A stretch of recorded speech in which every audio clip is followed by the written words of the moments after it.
આંકલાવ તાલુકાના મોચકુવા ગામે મસાણી માતાજીના મંદિરે માતાજીના વરઘોડા સાથે ધ્વજારોહણનું ભવ્ય આયોજન કરવામાં આવ્યું। આંકલાવ તાલુકાના મોચકુવા ગામે મસાણી માતાજીના મંદિરે ધ્વજારોહણનું ભવ્ય આયોજન રાખવામાં આવ્યું હતું।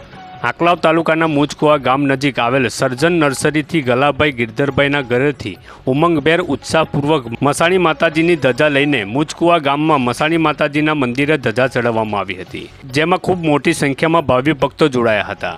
ત્યારે આંકલાવ તાલુકાના મોચકુવા ગામમાં ચૂંટાઈ આવેલ સરપંચ પદ પર શ્રી ડાયાભાઈ હરમનભાઈ પડિયાર ટીકાભાઈ તેમજ વોર્ડ નંબર 1ના સભ્યપદે ચૂંટાઈ આવેલા મિત્તલબેન પડિયાર તેમજ રેખાબેન મહેશભાઈ પડિયાર તેમજ વોર્ડ નંબર 4ના ચૂંટાયેલ બાબુભાઈ વણકર તેમજ વોર્ડ નંબર 9માં ચૂંટાઈ આવેલ જાગૃતિબેન દિલીપભાઈ પડિયાર સહિત ઉત્સાહભેર માતાજીના વરઘોડામાં સહભાગી બન્યા હતા અને મસાણી માતાજીના મંદિરે ધ્વજારોહણનું વરઘોડામાં ડીજેના તાલ સાથે ભવ્ય આયોજન કરવામાં આવ્યું હતું।